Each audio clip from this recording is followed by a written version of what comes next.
আগে যদি জানতাম বেনামাজি হইয়া কবর আসলে এত শাস্তি, জীবনে কোনোদিন নামাজ ছাড়তাম না গো আল্লাহ। আর একবার দুনিয়াতে পাঠাও, আমরা একটা ওয়াক্ত নামাজ মিস করতাম না। আল্লাহ বলবে কাইফা তাকফুরুনা বিল্লাহি ওয়া কুনতুম আমওয়াতান ফাআহইয়াকুম সুম্মা ইউমীতুকুম সুম্মা ইউহয়িকুম সুম্মা ইলাইহি তুরজাউন। আমি আল্লাহ তোরে জীবন দিছি, জীবন দেওয়ার পরে তোরে আমি আল্লাহই মরণ দিয়েছি, মরণ দেওয়ার পরে কবর তোরে জীবন দিয়েছি।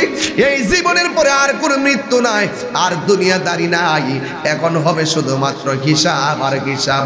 মরণের চিঠি যখন আসবে আমার, সবাই বললাম আমি অনেক খুশি হব, অনেক কষ্ট করে আসছে। বলেন মরণের চিঠি যখন আসবে আমার, কালিমার তালকিন দিও বারে বার। মরণের চিঠি যখন আসবে আমার, কালিমার তালকিন বার। প্রাণে ভরে দেখব চেহারা তোমার, প্রাণে ভরে তোমার, ডেকে নাও রওজা তোমার। রাসূলুল্লাহ কি উপায় হবে আমার, রাসূলুল্লাহ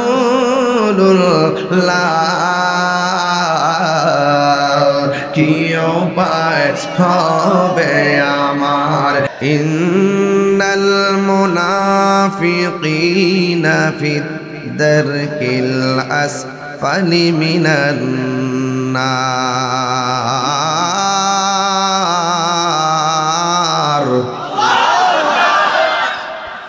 আল্লাহ রাব্বুল আলামিন বলেন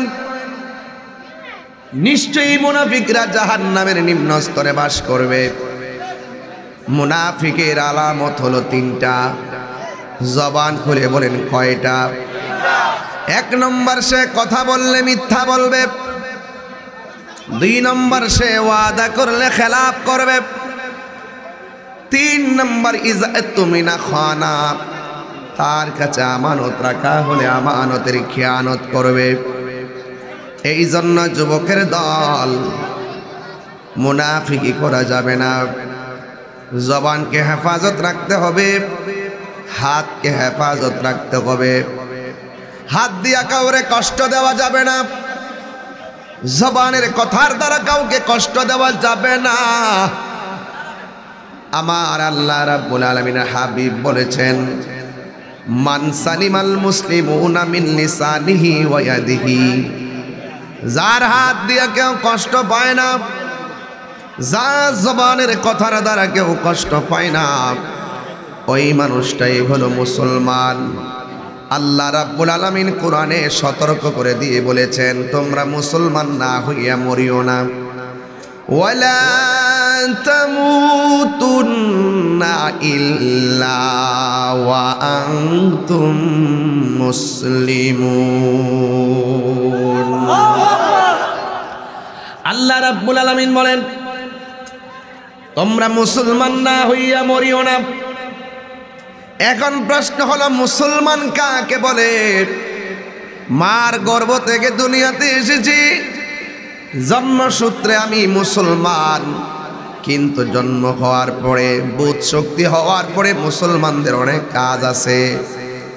এই কাজগুলো যদি আমরা না করতে পারি, মুসলমান হইয়াও আমরা ও মুসলমানদের সাজে যদি সেজে যায়, মান তাশাব্বাহা বিকাউমিন ফাহুয়া মিনহুম, মুসলমান কখনো বিজাতীয় পোশাক পরিধান করবে না, মুসলমান কখনো বিজাতীয় কালচারে অধিষ্ঠিত হবে না, মুসলমান কখনো বিজাতীয় সাজে সাজবে না। একজন পুরুষ কোনোদিন নারীদের সাজে সাজবে না, একজন নারী কোনোদিন পুরুষের সাজে সাজবে না।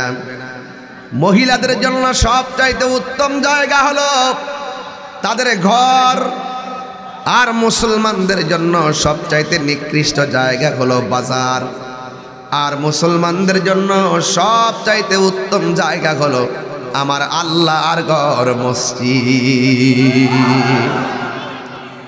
এখন মসজিদ এমন একটা জায়গা, এই জন্য যুবক আল্লাহ রাব্বুল আলামিন কোরআনুল কারীমের মধ্যে বলে দিয়েছেন, ওয়ামা খালাকতুল জিন্না ওয়াল ইনসা ইল্লা লিয়াবুদুন। আমি মানুষ এবং জিন জাতিকে সৃষ্টি করেছি একমাত্র আমি আল্লাহর গোলামি করার জন্যে। নামাজের মাধ্যমে যে আল্লাহর গোলামি হয়, রোজার মাধ্যমে সেই আল্লাহরই গোলামি হয়। আল্লাহ বলে, বান্দা তোমরা যদি আমি আল্লাহকে স্মরণ করো, আমি আল্লাহ তোমাদেরকে স্মরণ করব। আমি কোরআনের আয়াত পড়তেছি, দিল খুলে আমার রবকে ডাক দিবেন। ফাযকুরুনি আযকুরুকুম ওয়াশকুরুলি ওয়ালা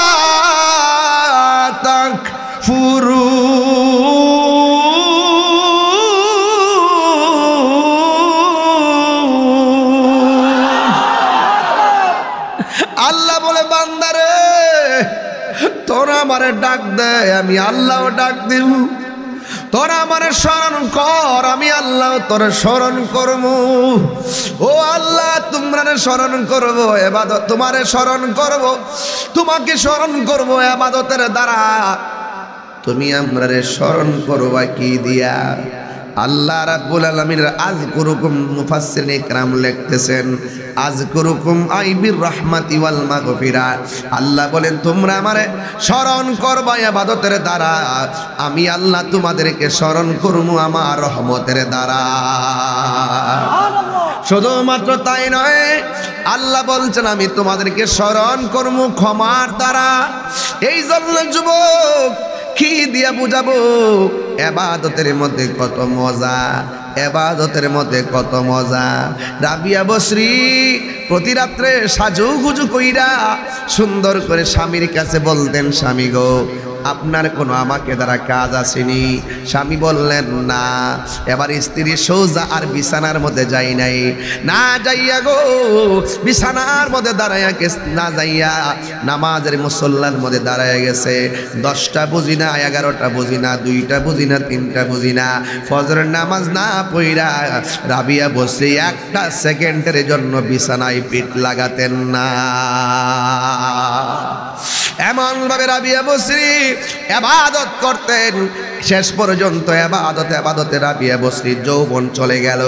রাবিয়া বসরির চেহারাটা তেমন বেশি ভালো ছিল না, রাবিয়া বসরির সম্পদও ছিল না, রাবিয়া বসরির চেহারা ফেস কাটিংও ভালো ছিল না, গায়ের রঙও ছিল কালো। এরপর রাবিয়া বসরির ভিতরটা ছিল অনেক ভালো। কি দিয়া ভালো জানেননি?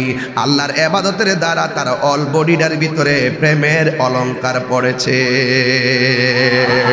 আর জবান খুলে কন্যা আল্লাহু আকবার।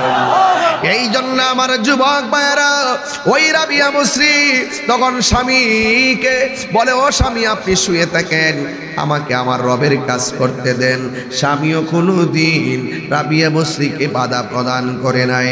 হে বন্ধুরে, একদিন স্বামী তার দেহ ত্যাগ করলেন। হঠাৎ করে একজন লোক আসলেন, আয়েশা বললেন, রাবিয়া আমি তোমাকে বিয়ে করতে চাই। রাবিয়া বসরি তো আল্লাহর পাগল। ঠিক কি ডাকন? আজকে যারা এসেছেন সবাই কার পাগল? আল্লাহর পাগল, আমার নবীর পাগল।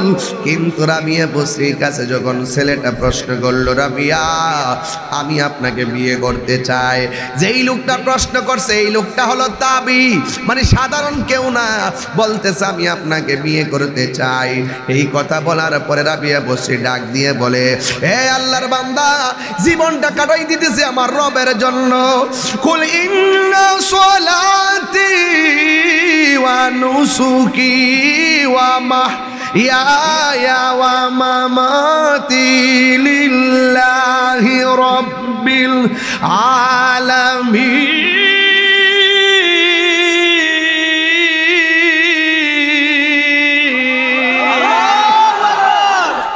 আমার নামাজ কার জন্য, আমার কুরবানি কার জন্য, আমার জীবন আল্লাহর জন্যে, আমার মরণ আল্লাহর জন্যে। এই জন্য রাবিয়া ডাক দিয়া কয়, আপনি আমার বিয়ের প্রস্তাব দিয়েছেন, ঠিক আছে শোনেন, আমি আপনাকে 4টা প্রশ্ন করব। এই 4টা প্রশ্নের উত্তর যদি আপনি আমাকে দিতে পারেন, তাইলে আমি আপনার সাথে বিয়ে বন্ধনে আবদ্ধ হব। 1 নম্বর হলো, আমি আপনার কাছে জানতে চাই আমি রাবিয়া বসরি কি জান্নাতি না জাহান্নামী? ওই হাসান বসরি কই তুমি জান্নাতি না জাহান্নামী? আমি কবু কেমনে? আল্লাহু আকবার কন্যা গেলে গেল। আপনারা জবান খুলে কোন জানে কে? আরো জোরে কন্যা জানে কে? হে যুবক, ওই জান্নাতে যাইতে গেলে 2টা কোয়ালিটি অর্জন করা লাগবে। আমার আল্লাহ বলতেছেন, এই 2টা কোয়ালিটি যদি অর্জন করতে না পারো তুমি ক্ষতিগ্রস্ত। ইন্নাল ইনসানা লাফি খুসর, নিশ্চয়ই মানুষ ক্ষতিগ্রস্ত। ইল্লাল্লাযিনা আমানু ওয়া আমিলুস সালিহাত, আর যারা নেক আমল করে, যারা নামাজ কায়েম করে, আর যারা ইমানদার, এরা লাভবান হয়ে যাবে। আর যারা 2টা কোয়ালিটি হৃদয়ে ধারণ করতে পারে, একটা ঈমান আর একটা আমল, আল্লাহ রাব্বুল আলামিন কোরআনে বলেছেন, ওয়াবাশশিরিল্লাযিনা আমানু ওয়া আমিলুস সালিহাতি আন্না লাহুম জান্নাতিন তাজরি মিন তাহতিহাল আনহার। আল্লাহ বলে যারা ঈমানদার হবে এদের জন্য আমি আল্লাহ জান্নাত বরাদ্দ করে দিয়েছি। সুবহানাল্লাহ কনা কেন? যেই জান্নাতের নিচ দিয়া প্রবাহমান থাকবে সুন্দর পানির বাতাস। এই যুবক ভাইয়েরা আমার রাবিয়া বসরি ডাক দিয়ে কয়, আপনি আমার বিয়ে করতে প্রস্তাব করেছেন, আপনি বলুন না আমি জান্নাতি না জাহান্নামী? আপনারা জবান খুলে কোন কে জান্নাতি কে জাহান্নামী, এই খবরটা জানে কে? এরপরে রাবিয়া বসরি বলে, জাহান্নামের আগুন অনেক কঠিন, এই জাহান্নামের মুখের ভিতরে এই দুনিয়াটা যত বড় হবে, এর চাইতে 70 গুণ বড় একটা পাথর যদি জাহান্নামের মুখের মধ্যে ছেড়ে দেয়, এই পাথরটা জাহান্নামের নিচে যাইতে 70,000 বছর লাগে। এত কঠিন, এত কঠিন জাহান্নামের আগুন। জাহান্নামের জিহ্বা দিয়া টান দিয়া মানুষের জাহান্নামের পেটে বড়াইয়া ফেলবে।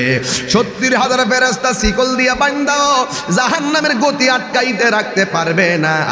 ওই জাহান্নামটাই এমন ভাবে বেষ্টনী দিয়া রাখবে, 70,000 ফেরেশতাও একেবারে শিকল দিয়া বাঁধাও ধরে রাখতে পারবে না। রাবিয়া বসরি বলে, যখন আমি জাহান্নামের কথা চিন্তা করি তখন আমার ঘুম আসে না। আল্লাহ রাব্বুল আলামিন আমার কপালে কি রেখেছেন, আবার জান্নাতের ভিতরে এত নাজ নিয়ামত। আমার জীবনে আমি কি আমল করেছি, কোন আমলের কারণে আমার আল্লাহ আমার জান্নাত দিবে, এই আমল আমি করতে পারছি কিনা আমি বড় টেনশনে আছি। তবে হাসান বসরি গো, আপনি আমার বিয়ের প্রস্তাব দিয়েছেন, 1 নম্বর প্রশ্ন করলাম উত্তর দিতে পারেন নাই, তাইলে আমিও বলি শুই না যান, আমি জাহান্নামের আগুনরে ভয় পাই না, আমি জান্নাতের আশা করি না। আমি আমার রবের পাগল, আমি আমার নবীর পাগল, আমি আমার নবীর পাগল। তোমার দেশে যায় কত আসে কাল, এই অদম পড়ে আছি বাংলায়, যেতে পারলাম না আমি দেশেতে তোমার, যেতে পারলাম না আমি মার, ডেকে নাও রোজা তোমার। দুই হাত তুলে খুশি হব ইনশাল্লাহ। আমি কিন্তু মনে করেন এই আধা ঘন্টায় 1.5 ঘন্টার ওয়াজ করতে পারি ইনশাল্লাহ, আবার 1 ঘন্টা 3 ঘন্টার আলোচনা নিয়ে আসতে পারি, কারণ আমি অযথা সময় নষ্ট করব না। অনেক প্রাসঙ্গিক কথাও আজ বলি, সেই কথাগুলো আজ বলছি না কেন, সময়টাকে কাজে লাগাতে হবে। আমরা ইনশাল্লাহ একসাথে নামাজ পড়বো, কথা বলেন ঠিক না? আপনারা উঠবেন না, আমি সময়টা এমনভাবে ছাড়বো যেন আপনারা আসর নামাজটা পড়তে পারেন। যেহেতু আমি অ্যাভেলেবল এই এলাকাতে আসতে পারবো না, কিন্তু আপনারা যদি হুট করে মাহফিলটা ভেঙে চলে যান তাহলে দেখতে অসুন্দর দেখা যাবে। এমন একটা টাইমে মাইকটা ছাড়বো যেন আমরা সবাই নামাজটা পড়তে পারি, যেন সময়টাকে কাজে লাগাতে পারি, কথা বলেন ঠিক না? তাইলে আমার সাথে সাথে বলেন না, ইয়া রাসূলুল্লাহ। 2 হাত সোজা করলে অসুবিধা হবে, বুঝেন না মনে আপনারা? 2 হাতটা সোজা করেন, হাতে লড়াই পতাকা বানাই দেন না। ইয়া রাসূলুল্লাহ লা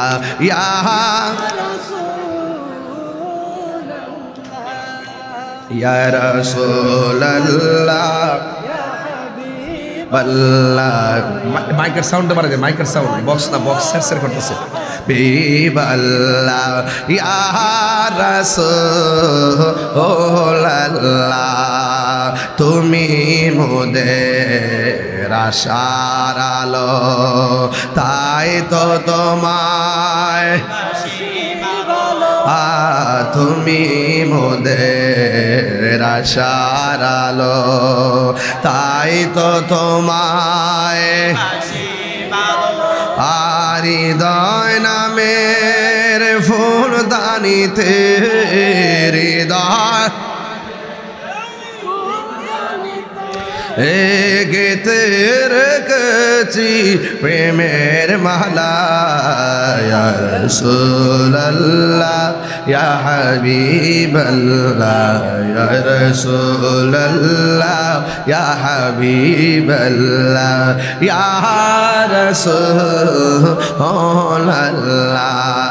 জোরে জোরে কি আল্লাহু আকবার বলা যাবে না? হায় রে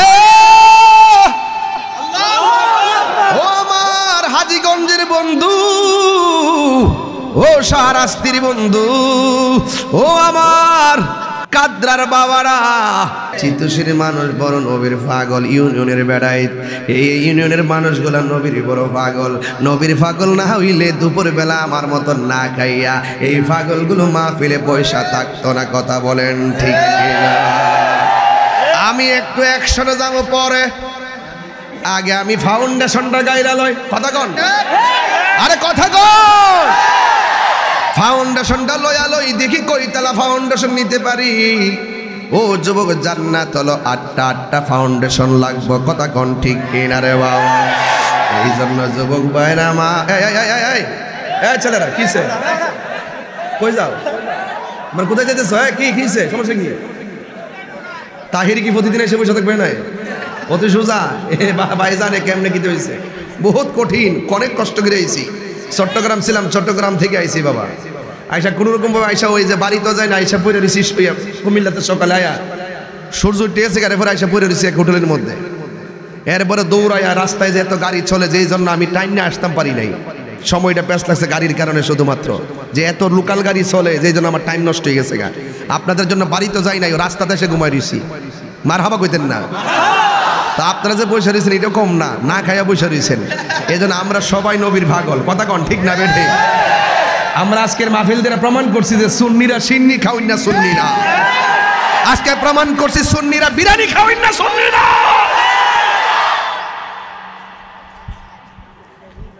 একদিন তো মরে যাব, কিন্তু লড়ে যাব। মার দিকে পলায়ন করে বেটা নয় তাহিরি। কথা কন ঠিক না বেঠে?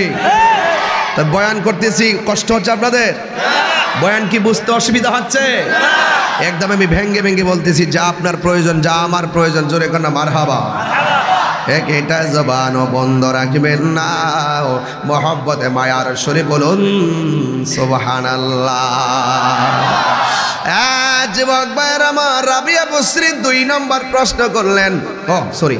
রাবিয়া বসরি বলে, ও হাসান বসরি, আমি আপনারে বললাম আমি জান্নাতি না জাহান্নামী, আপনি পারলেন না, আমিও জানি না। তবে একটা কথা আমার কাছ থেকে শুইন না যান, আমি জান্নাতের আশা করি না, আমি জাহান্নামের আগুনেও ভয় পাই না। আমি আমার রবের পাগল, আমি আমার নবীর পাগল। রব যদি রাজি হয়ে যায়, নবী যদি রাজি হয়ে যায়, আমার জান্নাত চাওয়া লাগবে না। জান্নাতের হুর গিলমান আমাকে নেওয়ার জন্যে পাগল হয়ে যাবে। 2 নম্বর প্রশ্ন হলো, আপনি আমাকে বলুন না, হাসরের ময়দান যেদিন কায়েম হবে, আমার ডান হাতে আমলনামা আসবে নাকি বাম হাতে আমলনামা আসবে? হাসান বসরি বলে, এটা আবার আমি কেমনে বলবো? 3 নম্বর প্রশ্ন করলেন, আপনি বলুন না, মিজানের পাল্লায় যে ওজন করা হবে, নেকের পাল্লা বাড়ি হবে না বদের পাল্লা বাড়ি হবে? হাসান বসরি বলে, এটাও আমি জানি না। 3 নম্বর গেল। 4 নম্বর প্রশ্ন হলো, জাহান্নামের উপরে পুলসিরাত দেওয়া হবে, ওই পুলসিরাতটা চুলের চাইতে চিকন হবে, হীরার চাইতে দাঁড়ালো হবে। ওই পুল সিরাতের নিচে থাকবে জাহান্নামের আগুন। এই কঠিন রাস্তা দিয়ে আমি পার হতে পারবো কিনা? হাসান বসরি বলে আমি তো জানি না। এই জন্য যুবক রাবিয়া বসরি ডাক দিয়া কয়, আমিও জানি না। আমার আমল নামার গ্যারান্টি কার্ড, আমার হাতের মধ্যে আমল নামার গ্যারান্টি কার্ড নাই, আমার হাতের মধ্যে আমল নামার গ্যারান্টি ওয়ারেন্টি কার্ড নাই। সব আমার আল্লাহ জানে। এত যে ইবাদত করলাম কবুল হয়েছে কিনা আমি জানি না। হাসরের ময়দানে যেই আমলের হিসাবটা সবার আগে নিবে, এই আমলটার নাম হলো নামাজ। নামাজ নামাজ। এই জন্যই তো আমার নবী দুনিয়ার থেকে বিদায় হওয়ার সময় তিনটা কথা বলে গেছে, এর মধ্যে একটা কথা হলো নামাজ নামাজ নামাজ। এই জন্য আমার যুবক ভাইরা, এই পৃথিবীর মধ্যে একটা আমল মানুষদেরকে পাপ কাজ থেকে দূরে রাখে, অশ্লীলতা থেকে দূরে থাকে। আমার আল্লাহ রাব্বুল আলামিন কোরআনে বলে দিয়েছেন, ইন্নাস সালাতা তানহা আনিল ফাহশাই ওয়াল মুনকার। নিশ্চয়ই নামাজটা মানুষকে অশ্লীল এবং খারাপ কাজ থেকে বিরত রাখে। এই জন্য যুবক ভাইয়েরা, হেলাই হেলাই সময় নষ্ট করা যাবে না, খেলায় খেলায় জীবন নষ্ট করা যাবে না। এই জন্য আপনাদেরকে অনুরোধ করে দিয়ে যায়, এই কোরআনের ভিতরে 82 জায়গায় নামাজের কথা বলেছে। সব জায়গায় বলছে নামাজ কায়েম করো, শুধুমাত্র নামাজ পড়ো এই কথা বলে নাই। বলছে নামাজ কায়েম করো। কায়েমটা কি জিনিস সেটাই তো আমরা জানি না। এর মানে হলো আপনি যদি স্বামী হন, আপনার স্ত্রীকে নামাজ পড়ানোর তাকিদ দেওয়া লাগবে। আপনি যদি বাবা হন, আপনার সন্তানকে নামাজের তাকিদ দেওয়া লাগবে। আপনি যদি এলাকার মুরব্বী হন, এলাকার মানুষদেরকে নামাজের কথা বলতে হবে। কারণ কেন জানেননি? এটার নাম হলো কায়েম। হাসরের ময়দানে প্রত্যেকের দায়িত্ব সম্পর্কে জিজ্ঞাসিত হবে। এই জন্য আমার যুবক ভাইয়েরা অনুরোধ করে বলে দিয়ে যায়, আল্লাহ রাব্বুল আলামিনকে যারা ভয় করে এরা কোনোদিন নামাজ ছাড়তে পারে না। কারণ সেই আল্লাহই তো আপনার বিচারটা গ্রহণ করবেন, আল্লাহই তো আপনার নামাজের হিসাবটা নিবে। আর আল্লাহ বলছেন, আমি আল্লাহকে যারা ভয় করবে এদের ডানে বিপদ বামে বিপদ অসুবিধা নাই, আমি আল্লাহ তোমাকে আমার রহমতের চাদর দিয়া ঢাকিয়া নেব। আল্লাহ রাব্বুল আলামিন বলছেন, ওয়ালামু আন্নাল্লাহা মাআল মুত্তাকিন।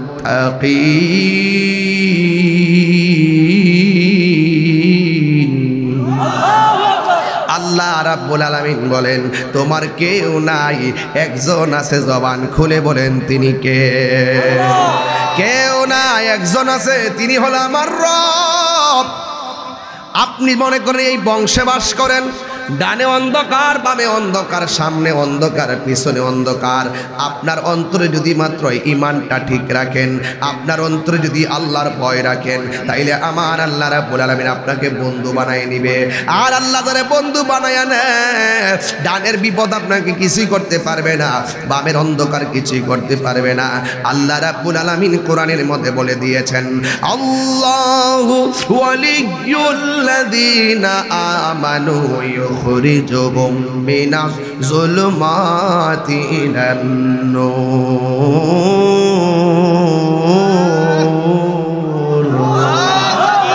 কোরআন শরীফ পড়লে কি খারাপ লাগে? আরে খারাপ লাগে? তাহলে আরেকটু বড় করে পড়বো ইনশাল্লাহ। বড় করে রবকে ডাক দিবেন ইনশাল্লাহ। আল্লাহু ওয়ালিয়ুল্লাযীনা আমানু يخرجهم من الظلمات إلى النور।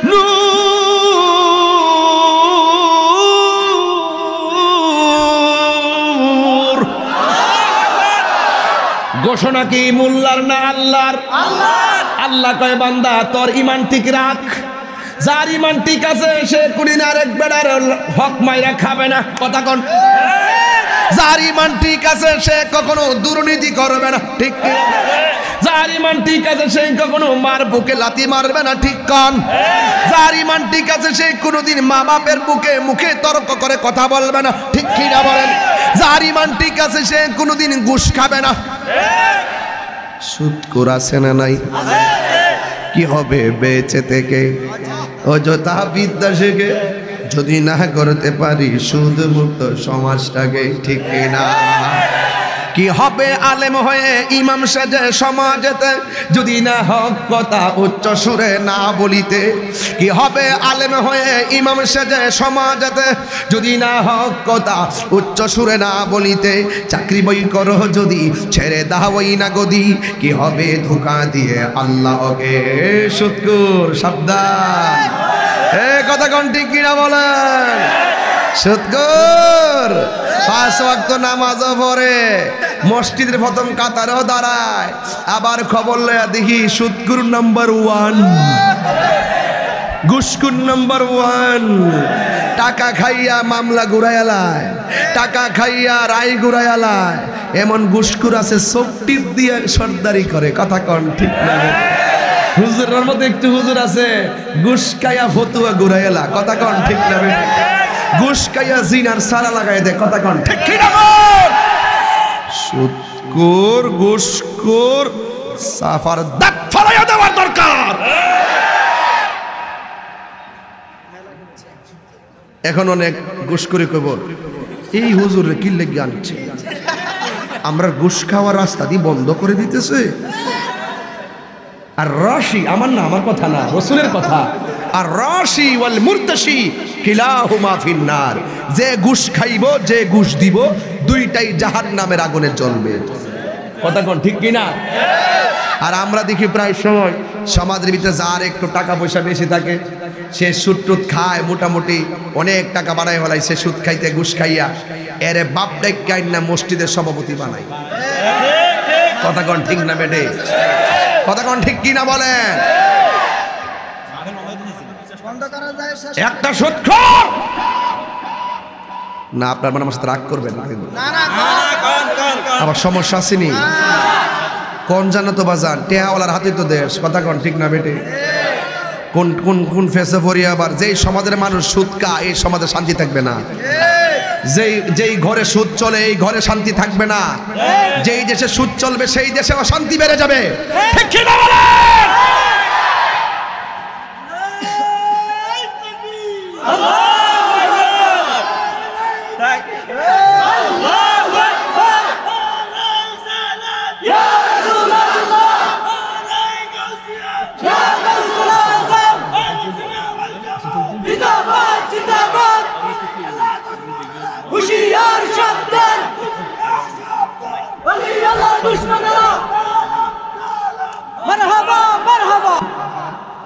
আমি যে ঘুষখোরে কিছু বলছি আপনারা কি রাগ করছেন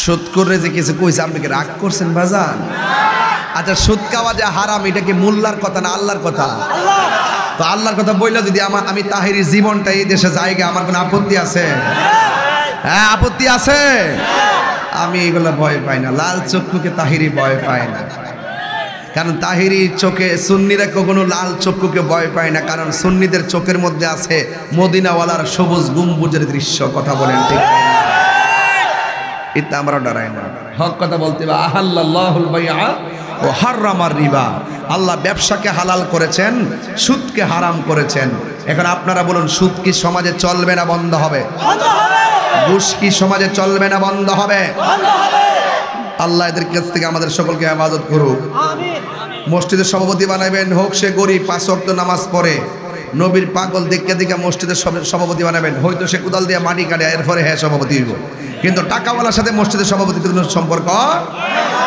কারণ এই সুদ করে টাকা ঘুষ করে টাকা দিয়ে আমরা মসজিদের টাইলস কিনবো ফ্যানের বাতাস খাবো যারা এই কাজগুলো করবেন আপনার কাছে জবাব দিতে হবে আপনি জানেন না কেমনে হারাম করে কাছ থেকে টাকা আইনা মসজিদের কাছে লাগাইলেন কেউ আসতে পারবেন না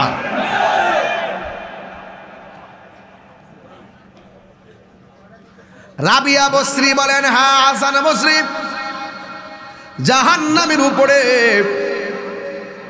পুলসিরাতটা কায়েম হবে আমি সেটা পার হতে পারবো কিনা হাসান বসরি বলে সেটা তো আমি জানি না এই জন্য রাবিয়া বসরি বলে আমাকে আল্লাহর কাজ করতে দেন আমাকে আমার নবীর কাজ করতে দেন এই কথা বইলা হাসান বসরিকে তিনি সরাইলেন ইন দি মিন টাইমে রাবিয়া বসরি আবাদতের প্রতি কত পাগল ছিল। আমার চিতশির মা, ও আমার কাদরার মা, রাবিয়া বসরি জিন্দেগি যদি গঠন করতে চান, রাবিয়া বসরি রাতের বেলা নামাজ পড়তেন, এমনভাবে নামাজ পড়তেন যে এই নামাজের ভিতরে তার মুরাকাবার হালত চলে আসতো। এই জন্য নামাজ আমার নবী দুনিয়া থেকে বিদায় হওয়ার সময় বলছে নামাজ নামাজ নামাজ। আপনারা জবান খুলে বলেন সেই নামাজ আমরা চাই কি চাই না? আর বড় করে বলুন চাই কি চাই না? আল্লাহর হাবিব বলেন যারা উযু করার সময় বিসমিল্লাহ বইলা শুধু উযুটা শুরু করে, যতক্ষণ উযু শেষ হবে না ততক্ষণ পর্যন্ত আমার আল্লাহ উযুকারীর চতুর্পাশে ফেরেশতা দাঁড় করায়া দেয়। শুধু ফেরেশতা দাঁড় করায়া দেয় না, এই ফেরেশতারা আমার আল্লাহর কাছে নামাজের জন্য দোয়া করে, আল্লাহ তুমি উযুকারীর জীবনের এই গুনাহগুলো মাফ করে দাও। এরপরে আমার নবী বলে যখন মানুষ উযু করার সময় হাতটা ধৌত করে, এই হাত দিয়া যত গুনাহ করে উযুর পানির সঙ্গে আমার আল্লাহ মাটিতে জড়ায়া ফালাইয়া দেয়। উযু করার সময় বান্দা যখন মুখের মধ্যে কুলি করার জন্য পানি দেয়, ওই কুলি গড়গড়া করে কুলি করে ফেলে দেওয়ার সময় আমার আল্লাহ মুখের গুনাহগুলো মাটির মধ্যে ফেলে দেয়। এরপরে বান্দা যখন মুখটা ধৌত করে, এই চোখ দিয়া যত গুনাহ করে এই চোখের গুনাহগুলো মাটির মধ্যে ফেলে দেয়। ও যুবকের দল, আমার নবী আপনার নবী বলেন যারা উযু করতে করতে উযুটা শেষ করে ফেলায়, উযু শেষ করার সময় গায়ে থেকে লাস্টের যে পানির ফোঁটাটা পড়ে, এই ফোঁটার সাথে আমার আল্লাহ তার জীবনের গুনাহগুলি মাফ করে দেয়। এই জন্য উযুটা ভালোভাবে করবেন। আমার সমাজের মানুষ ভালো করে উযু করে না, কোনো রকম ভাবে উযু কইরা দৌড়াইয়া চলে যায়। না না না, ভালো করে উযু করা লাগবে। উযু হইল নামাজের চাবি, নামাজ হইল বেহেশতের চাবি, আর নবী হইল জান্নাতে যাওয়ার গ্যারান্টি। কথা কোন ঠিক কিনা? এই জন্য আমার যুবক ভাইরা ওই নামাজ পড়তে গেলে শুধুমাত্র উযু করলে চলবে না, উযুর আগে পবিত্রতা হওয়া লাগবে। এই জন্য সব নিয়ম কানুনগুলো বজায় রেখে আপনাকে নবী চিনতে হবে। এই জন্য নামাজ পড়বেন আবার শুধু খাইবেন, এই নামাজের কথা বলা হয় নাই। আমি প্রায় মাহফিলের মধ্যে বলে থাকি নামাজ পড়ো রে হুজুরি কলবে নামাজ পড়ো। কথা কোন ঠিক কিনা?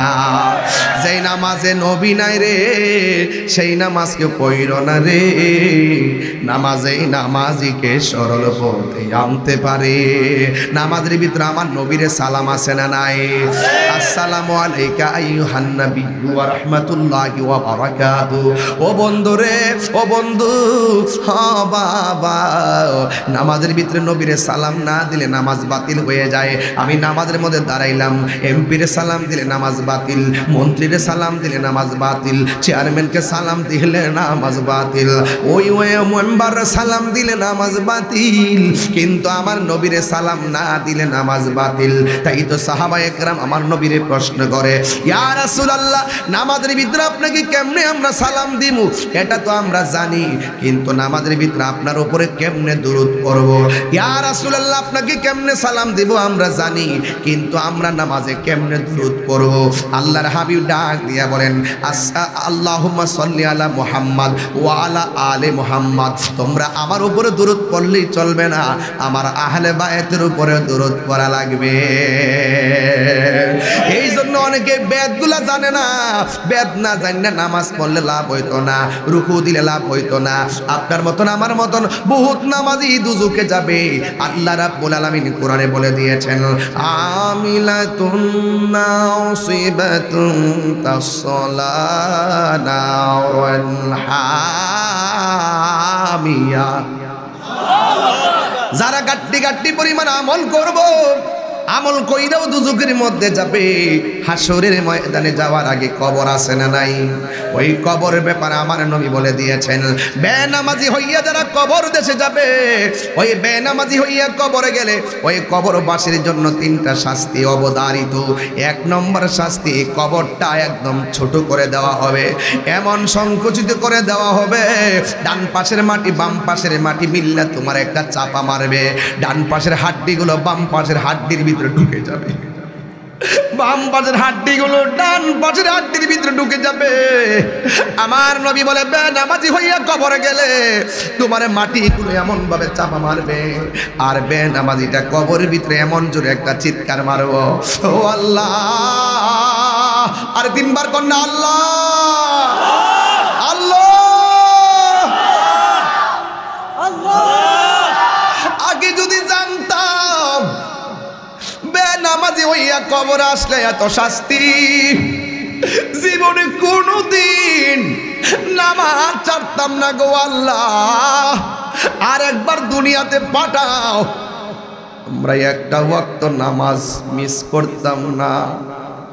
আল্লাহ বলবে কাইফা তাকফুরুনা বিল্লাহি ওয়া কুনতুম আমওয়াতান ফাআহইয়াকুম সুম্মা ইউমীতুকুম সুম্মা ইউহয়িকুম সুম্মা ইলাইহি তুরজাউন। আমি আল্লাহ তোরে জীবন দিছি, জীবন দেওয়ার পরে তোরে আমি আল্লাহই মরণ দিয়েছি, মরণ দেওয়ার পরে কবর তোরে জীবন দিয়েছি। এই জীবনের পরে আর কোনো মৃত্যু নাই, আর দুনিয়াদারি নাই। এখন হবে শুধুমাত্র হিসাব আর হিসাব। মরণের চিঠি যখন আসবে আমার, সবাই বললাম আমি অনেক খুশি হব, অনেক কষ্ট করে আসছে। বলেন মরণের চিঠি যখন আসবে আমার, কালিমার তালকিন দিও বারে বার।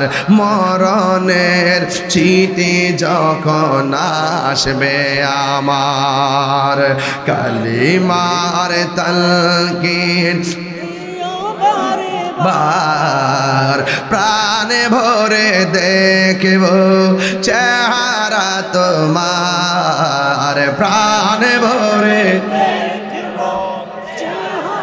তোমার, ডেকে নাও রওজা তোমার। রাসূলুল্লাহ কি উপায় হবে আমার, রাসূলুল্লাহ